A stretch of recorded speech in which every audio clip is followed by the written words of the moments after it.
This is Geek Gab with your hosts, John and me, Daddy Warpig. We are back. Geek Gab for Saturday, August 4th, 2018. And we have on the show a good friend and great author, Sky Hernstrom, here to talk about all kinds of stuff. But before that, John, how was your week? Hey guys, my week's been really good. I have some interesting things to talk about in current events. But first, there's a bittersweet announcement for my my local gaming crew, as I finally wrapped up the 2.5-year-long Mega Dungeon campaign.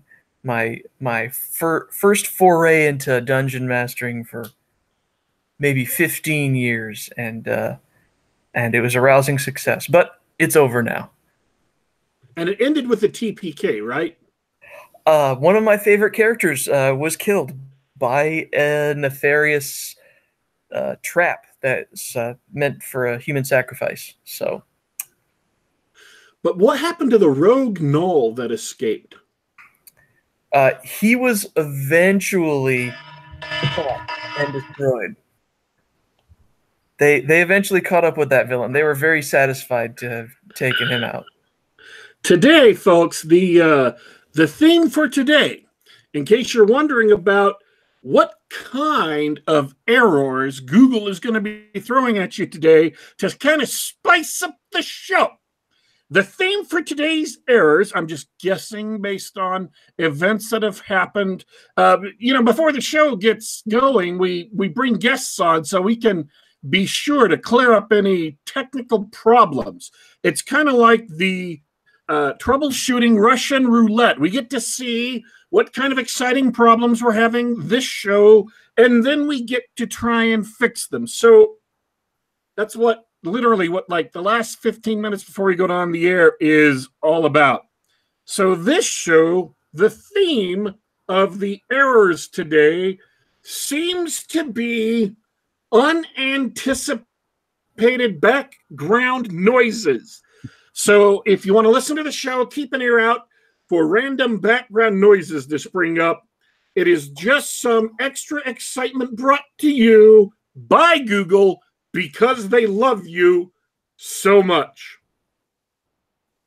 I'm going to leave my microphone unmuted for a few minutes so that you guys can enjoy the ambiance. Skylar Hernstrom, how's it going, man? Good. How you guys doing? I'm doing great. I'm busy. I will not lie. There's so much stuff going on right now. I'm reading through the earthquake plot in the Batman books that happened in the late 90s, right before the year 2000. For 2 years, an earthquake went off, destroyed Gotham, and for 2 years, that was like the core of the Batman books. 2 years of like 8 different comics revolving around Gotham being flattened. There was Batman Cataclysm, The Road into No Man's Land, and then, of course, No Man's Land, which got adapted into the third of the Nolan Batman movies. The Dark Knight Rising was based on it. That's what I'm reading right now, and it's really quite good in a lot of places, and a couple of other places it's a slog, and it's grim. They're talking about the body count. They're like, oh yeah, 1 million. Literally, that was the term they're throwing around. 1 million people in Gotham died, and I'm like, holy crap. Jeez. Yeah, I'm reading one of those epic collections of Captain America. Late 80s. Let me make sure I got the right one here. Late 80s, and it has just been awesome. It's got this whole sort of romantic subplot with Diamondback. It's got Red Skull, Crossbones, all my favorite bad guys, and it was the Bloodstone hunt. And it's this big thick volume, and I just breeze through it, and it's, man, this is just so damn good. It's just so good. I mean, I can't wait till comics come back around again. There's a lot of people working on that right now, but you think it's really going to happen?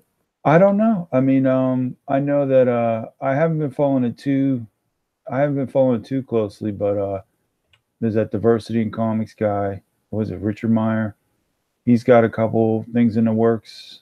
The thing I'm most excited about is that John De La Rose has the Flying Sparks on Indie. I think it's on Indiegogo, and that's I don't the whole it's so ignored and so sort of underdeveloped, but that it's the romantic subplot. It's not like I'm at home watching reruns of Moonlighting or something. It's not like romance as a genre is any part of my life or anything, but in a narrative, and comics are really well suited for this too, sort of that ongoing soap opera thing. But that subplot element it has a potential to really bring up a lot of stuff. And I guess in the John De La Rose's that Flying Sparks project, that's going to be a major part of the narrative. And so that's funded. There's a couple other things going, and I mean, these independent projects, they're going to be exciting. We don't know if there's going to be a big market for them, but the Kickstarters, all the funding campaigns have gone extremely well. Yeah. I mean, that's got to be some kind of indicator.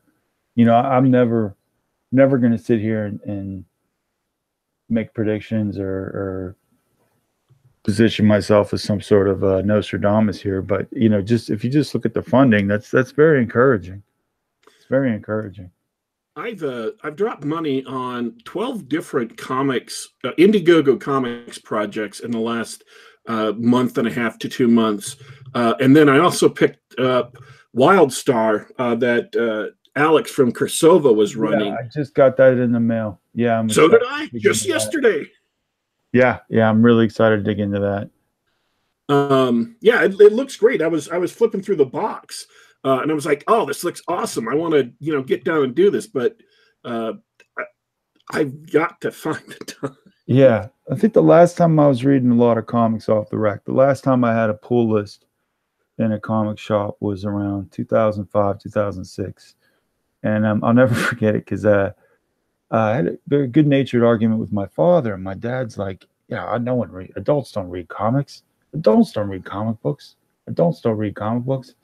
And I'm like, "Yeah, Dad, I'm reading all these." And then gradually, it was like all the books I was reading kind of sucked. And at the end of 2 or 3 months left, I'm looking at this pull list and realize I haven't read them. I just stacked them up. And it's like, the joy of owning a comic book is sort of secondary to the enjoyment I'm supposed to be getting from this story. So I just stopped buying them. And my local comic shop, this guy Jeff runs it. He's a prince. He's awesome, and he'll help me to old arcs and old storylines that he might like. And a friend of mine said, "Oh, you should check out the Bloodstone Hunt," because I was jonesing for some 70s 80s classic superhero type action, and of course it was awesome. But you don't have to reinvent the wheel, but there's really no reason they couldn't be making comics this good now, So yeah, we'll see what happens. It's ironic, and I just found this out. Chuck Dixon, writer, co-creator of Bane, he was on John De La Rose's podcast the other night. Wow. And so I was there. I listened to it. And one of the things he said that I thought was really fascinating, and I want to tie this back to the pulp revolution because I did not realize this. I had always heard, and people had always told me, "Oh yeah, superhero comics, they took over the comics industry because people just didn't, buy anything else, and they kind of sales of those dropped off, and so comics is superheroes. Yeah, comics is superheroes. Superheroes is comics. So." But Chuck Dixon, what he said was that as late as the 1970s, in addition to superhero comics, you had like romance comics and war stories and all kinds of other comics that were selling well, selling literally millions of copies, one title, millions of copies a month. And they all got dropped and canceled, not because the audience wasn't there, but because editors who were way into superhero comics but hated everything else just pushed superhero comics and canceled all this other stuff. Crazy. I thought, that's appalling. That's horrible. Not because I read romance comics, but I mean, here's the thing.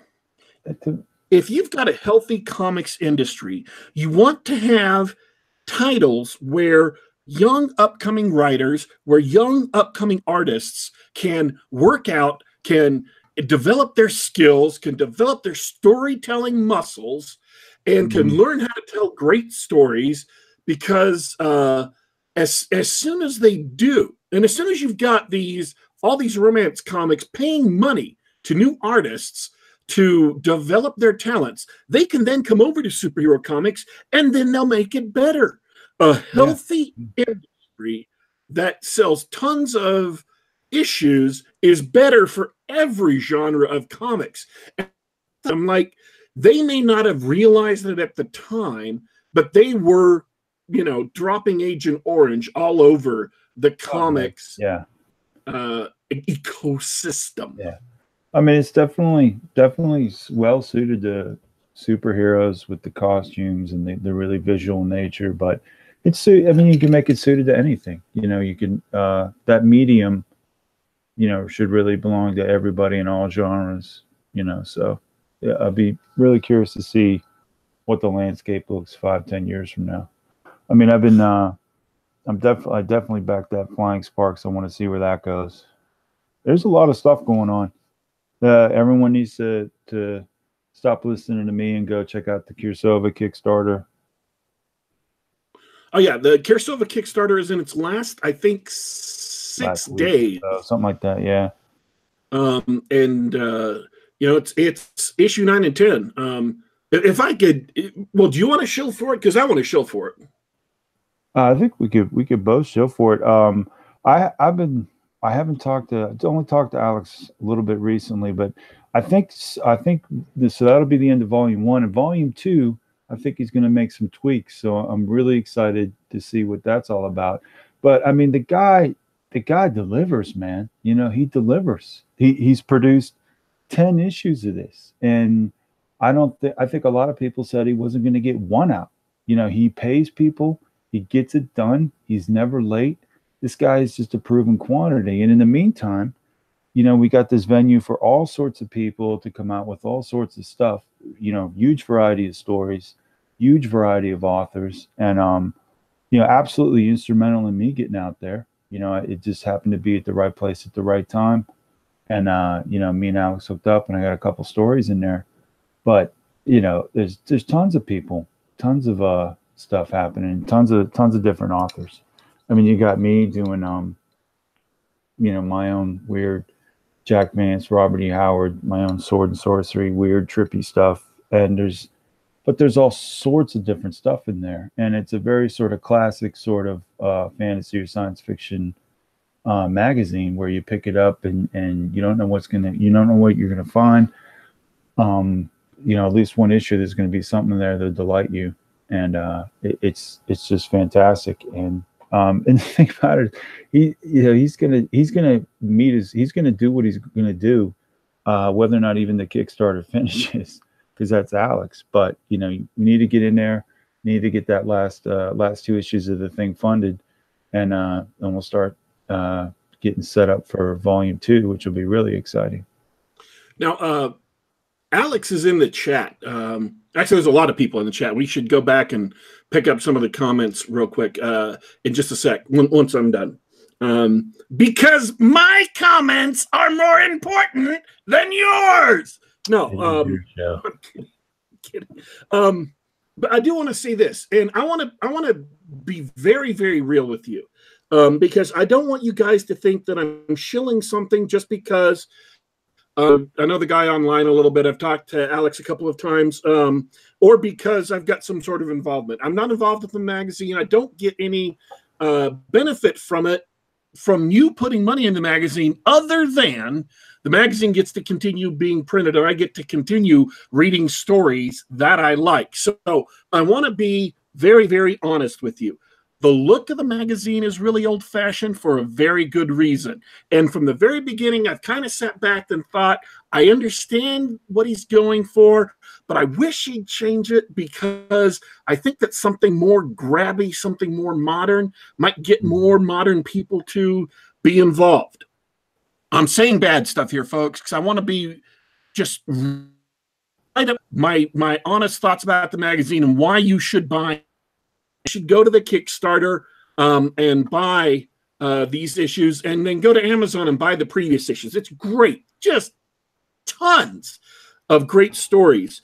And I also think, second bad thing, I also think Alex is really, really bad at promotion. I think he needs to step up his promotion game, talk to people who are doing good work in promotion, get it out there better. The tenor of his tweets on the Kickstarter are kind of self-defeating. It's kind of low energy. So I think Alex needs to pick up his promotion game. So my suggestions: make the magazine cover. Cover is what sells. Iron Sights, Richard Meyer's comic that just finished its Indiegogo, was doing badly for the first third until he started promoting it on Twitter and on his YouTube channel. Good promotion, boosted sales. But even then, it was only doing okay until he got a hot, great cover, and that went out there, and he made almost doubled the number of sales in 3 days that he had gotten the whole month. Covers matter. And I'd never been excited about the covers of Cirsova. I'm sorry, none of them have grabbed me. I was already interested because of the stuff inside, but normies, regular people, when they're on Amazon, as Brian Nehemiah says, 80% of their buying decision is based on the cover. If you've got a great cover, that's 80% towards making a sale. So, better promotion, better covers, better trade dress. And as far as the magazine itself goes, I have honestly had, out of 8 issues that have been published and delivered to my door, I have had 1 issue where most of the stories just didn't really hit with me. I didn't really like those stories. But that wasn't because they were badly written. It wasn't because the authors were lacking in skill. It wasn't because they weren't stories, which is increasingly rare. Mm-hmm. They just weren't really my type of stories when I read that issue. But every other issue, there has been at least 1 story, usually 2, that are great, that I love. Lots of stories that were really good and entertaining. And even the stuff that was in, for me, down near the bottom, was still solid stuff. It was still interesting stuff. So I am telling you that despite these problems that can be addressed, and despite 1 issue not really matching up to the rest of the run, I have loved the magazine. I have enjoyed the magazine. And I want you to help me be selfish so that I can continue to read the magazine. So go to the Kickstarter and buy a couple of issues. Go to Amazon, buy some more issues. It's great. My favorite issue so far has been the Eldritch Earth issue, which, we were going to have Alex on the show a month or so ago, but he's there were technical problems, shockingly enough. But go get Cirsova. It's awesome. Well, let me tell you just one more thing about it. It's pretty interesting. You know, way back when, Robert E. Howard, H.P. Lovecraft, they sort of linked up via Weird Tales. You know, some pulp scholar, correct me if I'm wrong. And you know, people started writing in each other's universes. There's a lot of cross-pollination. And of course, one of the ways you grow as a writer is, of course, talking to other writers. And I mean, I got a couple stories in Cirsova, but that's only part of the story. Like the first American, which was in that Eldritch Earth issue, that would have never come about. A lot of people loved that story. You know, I love writing it. That came about because of a collaborative effort, because of what Misha Burnett wanted to do with that. And so the Cirsova, it's a magazine of weird fiction and stuff, but it's also sort of a locus point or whatever you want to call it. And, you know, I've had tons of correspondence. I have new friends. I've, you know, all this stuff going on. And it just started. It's a snowball that started with Cirsova. So that's happening to me. That's happening to, I would say, you know, a lot of people that are involved with it. And this is the type of, we're creating a milieu. You know, we're creating a scene, sort of this sort of mental place. This thing that, and writers we're all getting better, and we're all. Like I said, that whole cross-pollination thing, and that is really exciting, and that's from Alex and his hard work. So, you know, when you look back at the pulps and you look back at Weird Tales and stuff like that, the whole what that created is much larger than just an issue here and an issue there or whatever. Robert E. Howard and H.P. Lovecraft and all these other guys, you know, they all inspired each other. They all fed off each other. So it you know, it's a thing that's much larger than the sum of its parts. You know, it's very exciting. Yeah, I am excited by the pulp revolution, and let me tell you why. I was thinking about this today as I was driving around to go do stuff. What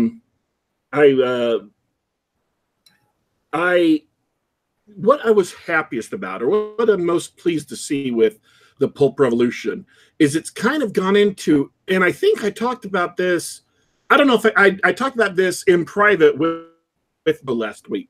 So it's a good time to bring it out in public. As Cirsova shows, as all the activity on Steemit shows, as Bradford Walker's Indiegogo shows, as all of these other ventures and Amazon book shows, the pulp revolution has left, for the most part, the loud announcement that we're here and this is the problem, you know, kind of the manifesto stage. It's left the manifesto stage. Appendix N came along, picked up a bunch of people. They went out. We did the manifesto thing. A bunch more people came in. And then everything went really quiet, except for projects popping up here and there. And what I'm most excited about is that the pulp revolution crowd isn't out picking fights with hard sci-fi people. I'm not saying that's bad. I'm saying that their attention is on exactly where it needs to be. Producing work, practicing it, getting better at their talents, and figuring out how to market the stuff, figuring out how to get it out to get people who are going to like it to buy it. Listening to Nick Cole and his success with Galaxy's Edge, you know, just trying different things, working with different publishers, whatever. I'm excited because all of the pulp revolution people that I know seem to be people who are in this seriously as a business, as a career. They're not doing this because they want to sit around getting applause from people, or they want to sit around at parties telling people they're a writer and plumping up their ego. they are very, very focused on all of the basics and getting the basics right.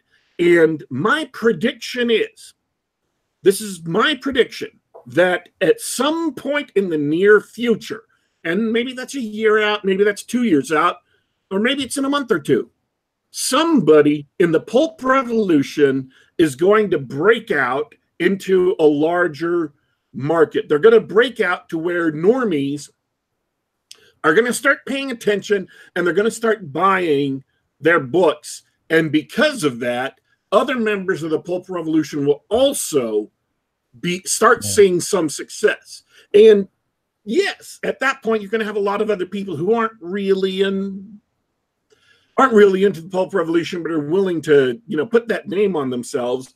But at that point, the standard will be set, where we have good stories, great characters, fast-paced, audience-oriented entertainment. And when that happens, the more success that the pulp revolution sees by sticking to those principles, the more pressure, competitive pressure, that's going to put on writers who don't live up to that. So you're going to see a lot of SJWs getting really, really pissy at the pulp revolution's success. And you're going to see a lot of other science fiction writers either stepping up to the plate or otherwise trying to match that, which is great.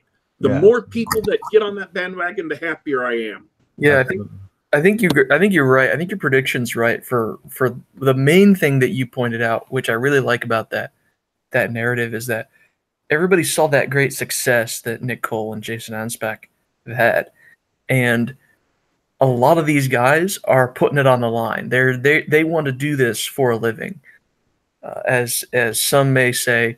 They've put their skin in the game. They've got to make it work, and you know what that means. They're going to put out some quality stuff. They're not just doing this for fun or a hobby or ha-has. They've got their asses on the line, and they're going to do what it takes to make it work. Someone is going to break out. I will tell you this. My biggest regret in the pulp revolution is I don't have time to read all the stuff I want to read. Ben Chia, every time he tweets out something, it looks so good, and I'm like, that story sounds so great. I want to read that story. That sounds awesome. He is really upping his game in making his story sound good and intriguing. I just think that's impressive. I want to read some more of Ben's stuff. I honest to gosh don't have the time. Yeah. And it's just, I don't want awards. I don't want, I just want readers. I want tons and tons of readers. I'm not like crafting something to impress other writers. I'm not crafting something to impress a jury or a workshop. I want some of the most satisfying successes that I've had so far is when people that aren't writers have contacted me and said, "Oh, that was awesome. When am I going to see those characters again?" It's like, there it is, man. That's it. I'm not here to impress people. I'm not here to being a writer is such a thing. It's just so bizarre. I want to put asses in seats. I want to entertain people, and I want to have a good time. And I'm not a technical writer. I'm not a this is just me. This is the stuff that I'm thinking about that I think is cool, and put it in prose and put it out there, and let's have a good time. So let me ask you a question, if you don't mind getting a little bit personal. Sure. I know that you took a break, or at least it was announced, made known to me, that you had taken a break from writing for a bit before you came back to Amazon with the 2 new books. I want to talk about later, folks. I read the 2 new books this week, and I think they're great. And I think they're absolutely prime Hermstrom. If you've read Sky before, I think you'll love these. But before we do that, you kind of took a break from writing for a bit. I'm just wondering, what was up with that? Yeah. I don't know. There was a better question there, but I forgot it already. No. That's totally legit. I had a change in my job and a move. And that, you know, one thing led to another, and that was basically enough to put me out of action for a while. So the entire time I was still thinking and blah, blah, blah, and thinking, and, you know, and it just sort of, you know, I lost just writing new stuff. It's, you know, people talk about pulp speed, and I don't, you know, I never time myself, but when I got something going, I could churn it out really fast. The problem is I gotta sit down, and I gotta, you know, not be tired or freaking out of my skull or something. So it just, you know, just hit like a weird little patch. And you know, I just was like, you know what, I got to get back into this. I gotta keep producing. I'm more happy when I'm producing. You know, I just can't not produce stuff, no matter, you know, no matter what it is. I always feel like I have to be doing something and making some kind of progress in something. And so Mortu and Kairos represented a couple characters that I've been working on for a long time. And you know, I had this little spark of an idea, and I just hammered it out. And the Law of the Wolves I'd written, I don't remember where I'd written that, several months ago. And one of the problems that you can easily get caught up in is just, there's not a lot of markets, and there are very, very few markets that would be interested in anything, remotely anything like the stuff I want to do. So, you know, like, it's kind of this constellation of factors, but yeah, just fuck it. Just got those Mortu and Kairos, two characters I love. Finally got those guys into some action. And that Law of Wolves, it was like, you know what? I'm just not going to sit on this stuff. You know, a really good friend of mine put together some covers. I'm like, all right, it's going on Amazon, you know. And my strategy now is, you know, I'm going to keep my eye open for markets, and I'll never shut the door on that. But I just keep putting stuff out on Amazon, you know. And Mortu and Kairos is going to be a franchise for me. That's going to be, I'm going to keep going back to those two guys, and you know, try to crank out a couple novellas a year. When I get enough of them going to make it worthwhile, I'm going to, you know, do a nice print book. You know, if you read my stuff before and you don't have a Kindle, just send me an email, man. Just send me an email.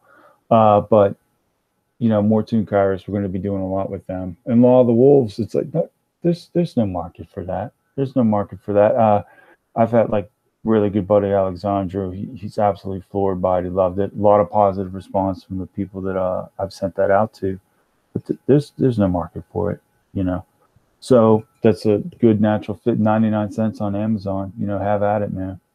So, you know, between, you know, so my strategy now is just I'm just gonna grind it out. I'm just gonna grind it out, and you never know what's gonna happen. Like, just the other day, I got an email from a publisher, and he's a guy that found me through Cirsova, and we actually have this, like, Kevin Bacon connection thing going on with I like correspond occasionally with Jason Tarpey from this incredible metal band Eternal Champion. And this publisher produced a volume of stories from metal musicians, which was pretty kick-ass, called Sword of Steel. And so, you know, me and him were talking about maybe getting something together. So, you know, you just got to keep grinding it out, keep the momentum up, and try not to let any bullshit life changes derail me anymore. See, I am so happy about the whole response, because the way it had been presented to me when you said, when you were going on the break, is the person was like, yeah, he's just kind of discouraged with writing right now, and he's stopping writing for a bit.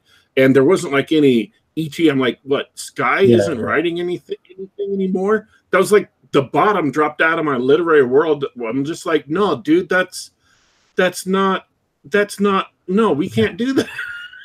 So I just to hear that it was like a temporary thing because of, you know, convolutions elsewhere, and you weren't quitting writing. I'm like, dude, no, Sky can't quit writing, man. He's got to keep going. Yeah, it's and like I love doing it. That's the thing, is, you know, if it was a big pain in the ass, if it was really, really, really difficult, I probably wouldn't be doing it. I really love doing it. The act of creation, the creating and then the prose on the paper, and it's just so immensely satisfied. Like I love to paint, and I love to draw, but I don't necessarily put forward the effort to get good at it. So it's just something fun I do occasionally. But the writing's it's kind of a knack. You know, been into it, and spent a whole childhood reading and all the paperbacks and everything. So the writing comes pretty natural to me, and it's very satisfying. So, on one hand, like, I'd like to achieve a lot. I'd like, I want two people to be talking and say, hey, did you read this guy yet? Have you read any Hernstrom? Oh, stop what you're doing. You got to read some Hernstrom. And the other side of that is like, I like doing this, and I'm going to do it. If this represents the peak of my success, then that's fine too, because I've had a good time. I've met a lot of cool people. So, I'm always going to be churning something out, barring being lost at sea again or something. But, it's just a good time. I had well, let's talk about the two new stories. Yeah. I don't want to say this. With the two new stories, there's a whole lot of stuff I wanted to that I'm going to have to shelve that discussion for a later episode, because just to ask the question would be to reveal pretty spoilerific. Yeah. So I'm not going to say anything at all about it. Although I think that was a great part of the story. That kind of like, that kicked the story up way up in the stratosphere for me. So, kudos on that. And we'll have you back on a show sometime later where we can really talk about that. I want to give people a chance just to read the story. I'll tell you one, we could talk. The Law of the Wolves came about because sometimes I love to slip into that Lord Dunsany voice. And it's very much a fairy tale, very much a fable in the classic sense, being that it's a cautionary tale.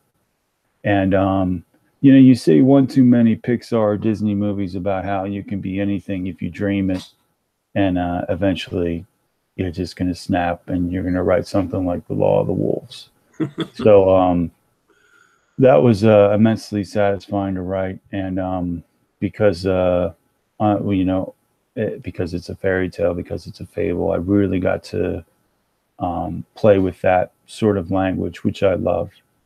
And of course, Mortu and Kairos is my sort of sword and sorcery two characters that I'm going to come back to. I really like endings, so it took a bit of a leap, but everything I've written usually has an ending, and usually the protagonist is dead, but this one definitely not. These guys are going to be in a whole bunch of adventures before I'm through with them. And Mortu is of course your standard issue northern or barbarian. Got a couple interesting twists, and it all comes from the bit of world building that we've done to set everything up. I'm not into world building like a lot of other writers, but it is, you need to set up what you need to set up to have the story be effective. It's not, you're not a dungeon master, you're not. I'm glad you said dungeon master, Sky. I got to interrupt you because you're the OSR of fantasy writers, because our good friend Brian Niemeyer is the world builder. He's got everything laid out, and it's this deep and thoughtful sort of cosmology. But you're the OSR style. You just tell the story, and that world emerges from the characters in the story. And that's from just one too many Jack Vance stories. You just I want to make it's like some sort of a custom car or something where it only has the parts that it needs. It just only has the parts that it needs. And like in Brian's stuff, it's not like he's doing it right. Like he's not a bad example of world building, but there's some guys out there that just drown you in the detail. And you know, there's a point at which you're screaming like, please, something happen, you know, please, somebody, you know, I'm not going to throw any shade. A friend of mine was talking about a fantasy book that he had read, and you know, he was like, he said at one point, can I please just see a knife fight or something? You know, like, you know, like, let's get some action in here, man. Let's have something happen. You know, Neil Durando, you know, senpai, guy that I look up to. He lurks around online. Brilliant man, knows a ton about writing and stuff. I don't know if this is vintage Durando or if he heard it somewhere. It could be, but discursion is the definite narrative. You know, like you know, you want something, you want a story. You know, if you pick up like a D&D gazetteer or whatever they're called, you know, and it's got just page after page of detail about the world. That's what that is, and that's what that's supposed to do. But you know, a story, something's supposed to happen, something's got to move. You got to get invested, and you got to get invested real quick. You know, and I think my own personal short attention span, you know, when I'm reading something, you know, I want to have a good time, and I want to get into it. And so that's just how my writing comes out. Now, for Mortu and Kairos, because I want to go back there, and I had to set up her parameters. I did, in fact, write down a whole bunch of notes about that world. And you know, I talked about Mortu. He's the standard barbarian guy, but of course, you know, within the confines of this world, there's a couple twists, a couple strange aspects about it that you know, make him stand out a bit. This story takes place several thousand years in the future, after several epochs have passed. And you know, there's the epoch we were living in, but at some point in time in the future, these aliens come down and enslave the entire human race. And they try to wipe everything out, language, culture, religion, in order to make humankind more controllable, more malleable. And these aliens, the Illithici, don't worry about trying to repeat that. I just had a lot of fun with some of the verbiage in this one. They're, for all intents and purposes, immortal, and immortal beings aren't likely to want to throw themselves into combat. So they created a race of soldiers to do all the grunt work of maintaining an empire. And the descendants of those soldiers, the descendants of those, you know, sort of human with the dash of the alien in them, are the stock that Mortu comes from. So he has got just a smidge of this alien blood in him, and which, you know, creates some different things that we can do with the story. And his friend Kairos is a character that I absolutely love. Of course, after these aliens have been defeated, you know, there's this long period of chaos and anarchy, and now mankind is starting to reassert itself with various empires, various polities.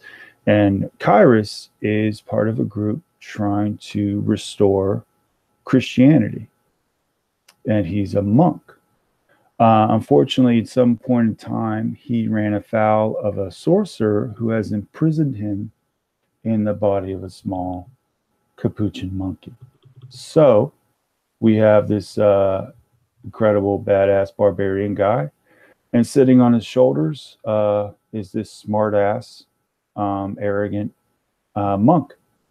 So you know, these two guys, and it's fun too as a writer. It's just so fun, almost too much fun. You know, you don't want to get a rep for being self-indulgent, but you know, these guys argue all the time, and they argue theology, they argue philosophy, ethics, and so it's a nice sort of vehicle for the arguments that happen in my own head to get out onto a page. It's really fascinating. Here's the thing about stories, about fantasy stories. What you're doing right and what the Pulp Revolution is doing right. I sat down and calculated this out. There was a 4-book series, and I read all 4 books. This is a long time ago, before I got Jeffrode.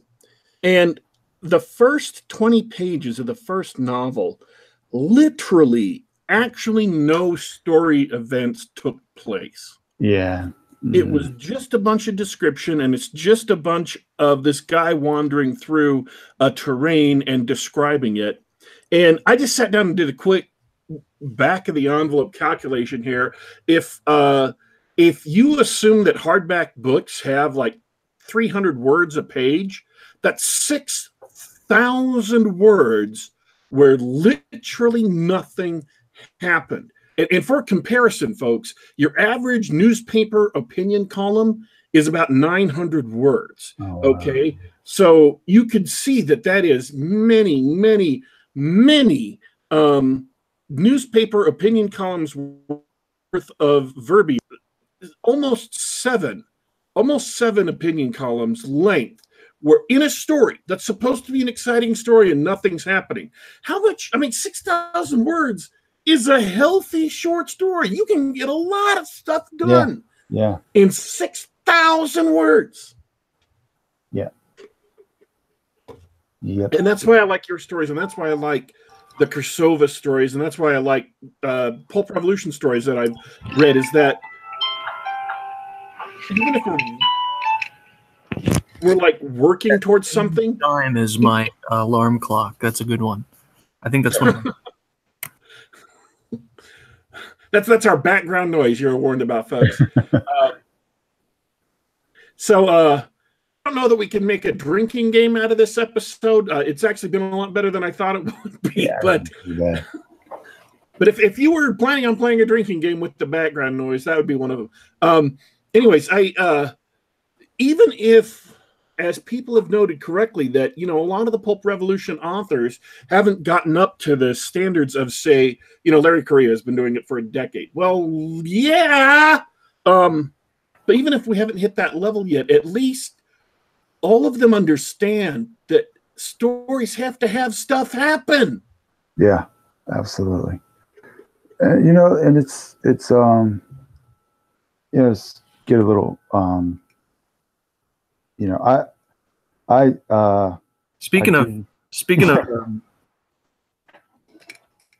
speaking of literary giants like Correia, we had John C. Wright on the show, and he always says the problem with boring message fic isn't the message, it's the boring. Yeah, totally. I mean, like all art is you hear left to say this a lot, and they're right to an extent. All art is political. I mean, like if you choose to paint a still life with a bowl of fruit, that's a statement about beauty. You have chosen not to make your art about, like, so let's just say, the plight of some oppressed people. So by choosing to paint a bowl of fruit, if we, the most extreme interpretation of this type of thing, you've made a political statement. I mean, like, everyone has a bias. Everyone, if you read a story of mine and the hero is tall, muscular, and handsome, that is itself a statement. Like, I believe in beauty. I believe in that to a degree that a lot of people can be uncomfortable with. Beauty is subjective. And heroism and evil and good, and those things are real. Love and hate, those things are very real. That's all ideology, and that's all personal philosophy, and that's going to be suffused in every single thing I write, whether I realize it or not. And that's fine. There's nothing. And if you hate all that stuff, if you completely believe the opposite of everything I just said, there's nothing wrong with that either. And that's going to come through in your work, and that's going to come through in your stories, and that's fine too. And just please don't let it be boring. I mean, like Michael Moorcock, very much a hardcore leftist. He gave the world Elric, and the sort of wimpy, drug addicted Conan. He can get on your nerves after a while, but those are good stories. Those are really good stories. Really, really interesting worlds, really well written, well crafted stories. I don't necessarily, I want a story. I want to have excitement. I want to have a reason to sit there and read this story, and whatever perspective the author's coming from, that's fine. You just better entertain me. So getting back to the Mordu's and Mordu and Kyra's stories, you were talking about world building, and I think whether you do a lot of world building or whether you do a little world building, people need to do enough world building to support the story they're going to tell, and nothing else. And so that's where you and Brian are on, two different ends of the spectrum. Brian does a lot of world building, but it's necessary for his story. Yeah, he doesn't have a bunch of fluff. And you do the world building you do, but it's what's necessary for your story. So this is my question, getting that point in, so people understand, where we're coming from. That's kind of your position, and I happen to agree with that. With this story, in the future, in their future adventures, this question I'm going to ask is not intended to be prejudicial, because whatever the answer, whether the answer is yes or no, both of them could be great for stories. If the question I'm going to ask is if we're going to find out more about the alien race that conquered Earth. So absolutely, here's the go ahead. The two reasons why that could be great, and I guess I want to do this because it's a good object lesson. On the one hand, if they're mysterious, then you have people wandering through their runes and where their battlefields were, and they're this tantalizing part of the world that people can kind of make up what they think or can piece together different things based on what they find out. And so a mystery could be awesome and could be a compelling part of the background, or it can be directly, part of the story itself. And drive stories is what their stuff does and finding out about it. So either way you go, I think it could be great depending on how it's executed. Yeah. And I hope this answer doesn't sound like a cop-out, but it's like yes to both. Well, as we travel with Mortu and Kairos, we're going to learn a lot more about the aliens that attempted to turn mankind into slaves. We're going to learn a lot about Mortu's genealogy. We're going to learn about the sorcerer that cursed Kairos. We're going to learn about all this stuff, and there's going to be a point that, and I couldn't predict it, a dozen, 2 dozen. I don't know how. There's going to be a point where I write a Mortu and Kairos story, and that's it. That's all that we could get from that world and those characters before it begins to become a shadow of itself. At that time, you're going to have learned a lot about those aliens. You're going to have learned a lot about those Earth. And then there's also going to be stuff that you're going to kick back and imagine for yourself. And that's kind of like the beauty of it for me. Like, and I love, like I had that story often in The Priestess, where this warlord goes on this journey based on the seer's vision, and the seer, of course, is Thune. That's where that comes from, Thune's vision. And so he goes across and he crosses this magical barrier, and he meets the priestess, and he manages to overcome a lot of weirdness, and he completes his quest, and the priestess bears a child. And the last paragraph of it is about how that child grows up. He sunders the barrier between those two worlds. Mankind had been stagnant, and he reinvigorates it, and the gods again begin to take notice of man's affairs, and then so that's it. So we've got some closure there. We know that vision came true, but all that we can just sort of lay back, on a summer day with the window open, the wind pushing the curtains. We can lay back on the couch and just you can let your own mind imagine that guy's career, and that type of stuff. I just love it, man. I just love it. See, I want to talk about that story too, really quick, because I think you're wrong about something. Yeah. Going back to the early part of the conversation, you're talking about politics and everything. I disagree, and I think that story proves why. Because that story was very much based around not politics, but philosophy. Sure. And I think there's a big difference between philosophy and politics. Yeah, and I can see what you're saying, yeah. I admit, we're in a world where people have tried deliberately to erase any distinction between politics and philosophy. They've tried to erase the distinction and say that all politics is philosophy and all philosophy is political. And then, you get people coming along and said, well, yes, but this book is a fantasy novel and it has people who are vying for the throne, and therefore that's politics. I'm like, homie, that's not what I mean. Or you should know that's not what I mean. If you don't, you really need to think about it. Right. Politics, at least as the term is used in the West since the beginning of the age of ideology, is about, and since the birth of the state, the kind of unified governments and nations that didn't really exist before the 1649. Sorry, folks, I'm not going to tell you what the Treaty of Westphalia is, but that's what I'm talking about. Just I mean, put that aside.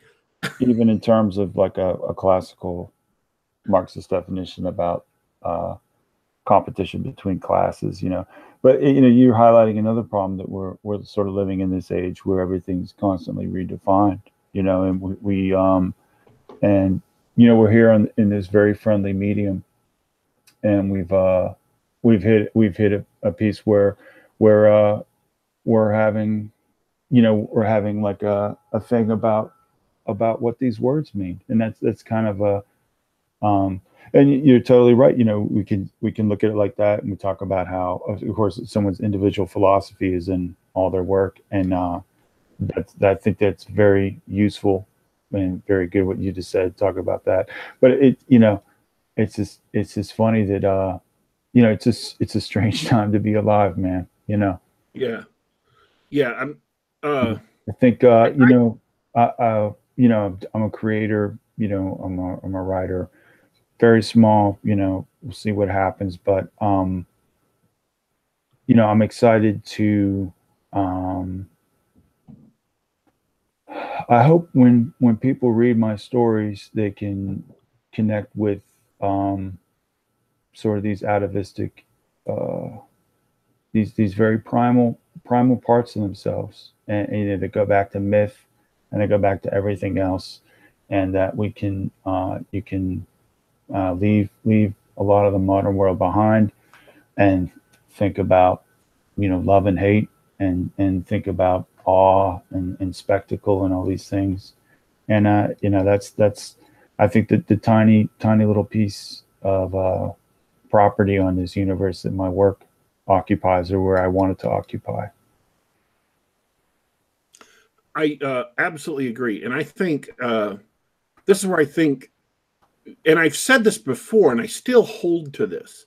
This is where I think that people writing in the pulp revolution generally have an edge, that they've got an advantage, that it's a structural advantage, that as long as you play into it and work with it, it's going to drive you to success that people who try to go against this aren't. I believe that buried in every human being are certain fundamentally moving sensations. Absolutely. That when you see something beautiful, that does something to you, that causes emotions, it causes a reaction. When you are put into danger, that causes a reaction. Yeah, when you, all of these things, betrayal, being betrayed, having something stolen from you, or achieving a victory over an enemy. These are the primal things you're talking about, right? I'm agreeing with you. These are those primal experiences. You build fiction around those primal experiences, around the base of what it means to be human, and you write in a true way, then I think the audiences are going to be grabbed by it. They're going to be more interested by it, and they're going to want more of it, because they're just so rare to get anything like that. And I went and saw a movie yesterday. It's The Darkest Minds, and I'm not going to do a review, but the entire movie tried to do that, but it was all affected. It was all high level. It was all ideological. It was all intellectual. There was nothing true and visceral and real about it. And if the pulp revolution can write, people in it, writers in it, can write true and visceral and real stories, I think that's going to give them a great competitive advantage. And the funny thing about it is I'm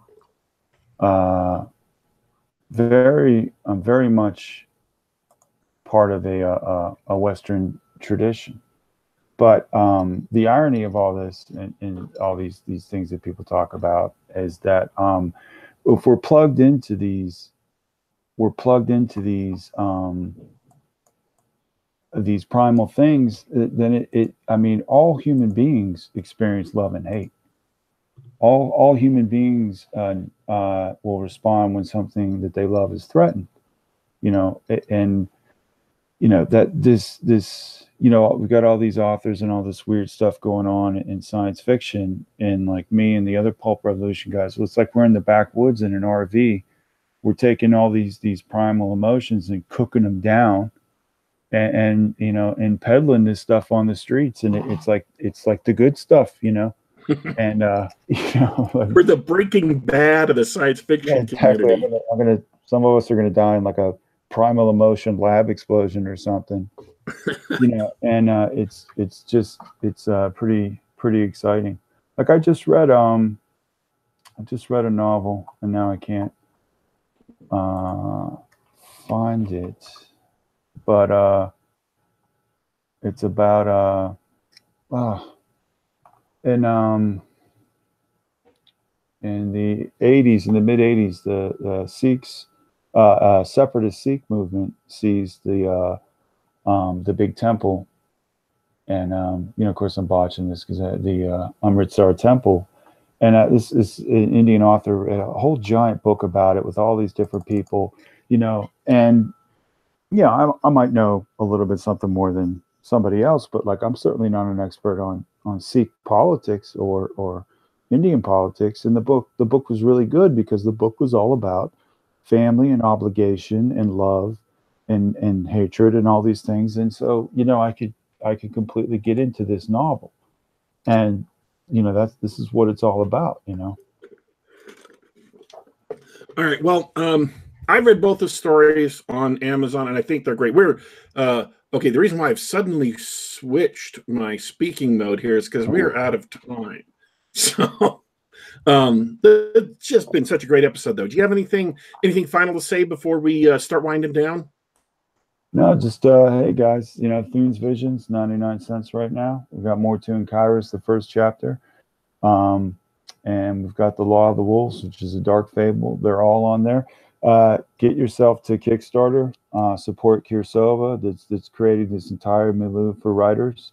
Get on to Indiegogo, check out Star Knight Saga. It's this incredible Space Knight thing that it's going to be awesome. Check out that Flying Sparks comic if you get it'll be this cool comic book with this finally someone, this whole romantic subplot and all this cool stuff going on. Yeah, just hey, drop me an email or if you want to talk about my work or anything else, and just go out there and be awesome, man. There are links to Sky's Amazon page is in the description right now, and you can go there and get Thune's Vision, get all the other stories we've talked about, and by all means do. I thought they were excellent. I think they're great, and you should absolutely check them out. And I'm going to drop in a link to the Cirsova Kickstarter after the show, so you can just click on the link and go to the Kickstarter there and join in supporting Cirsova and getting some great stories. Dornall, do you have anything else you want to add before we kick off? Well, it's good to have you back on the show, Sky. Thanks for joining us again. Dude, thanks for having me, guys. I really appreciate it. As usual, I want to shout out to the chat because you got a lot of fans in chat, Sky. The Pulp Rev guys took a break from talking about Monster Girls for a minute. Wow, that's significant. That's significant. Yeah, they stop that and say, you know what, we really like your stuff, man. They're all going to go pick it up. Excellent. Thanks to the live chat. I'm glad everybody comes and hangs out with us for an hour every week. Yeah, I gotta figure out how to use this. Like, hello, fellow children. Okay, here it is. All right, I'm on there. The chat has been especially great this week, folks. We got a good discussion about various different things going on, and I wanted to get back to it. We just didn't have time to get back to the chat. So, by all means, if you're listening to this because you've subscribed to the podcast, which we encourage, that's a great thing. You'll get some good stuff. Come back, see it live, see it on YouTube, because as of now, the live chats are preserved along with the videos. So you get to jump into this discussion, and that hasn't always been the case. It used to be the live chats go away. I've literally had people say, hey, I love the chat this week. Can I get a copy of it somewhere? And I couldn't do it because it doesn't save. It didn't save, but it does now. So, if you listen to the show live, you can come in, join in the chat, get a bunch of education on various subjects by some very, very well-informed people. Or if you're listening to it later, you can't participate, but you can come and read it and likewise get educated, but not be able to join in real time. So let's start off at the top and run to the bottom. This Geek Gab, we do this about once a week. Be sure to subscribe if you want to get notifications. Click the bell icon to double secret subscribe so that YouTube will tell you when we're going live and you can come and enjoy the show. If, on the other hand, you want to listen to us on your favorite device, you can subscribe to us through the Google Play Store, you can through the iTunes Store, or you can download from SoundCloud.com. Just do a search for Geek Gab on any of those places, and you will be able to find this show. We want to thank Sky for coming on. Very excited about his new stuff. Check it out, absolutely. Check out Cirsova, absolutely. And we're leaving you for today. But don't you worry. Don't you fret. We will be back.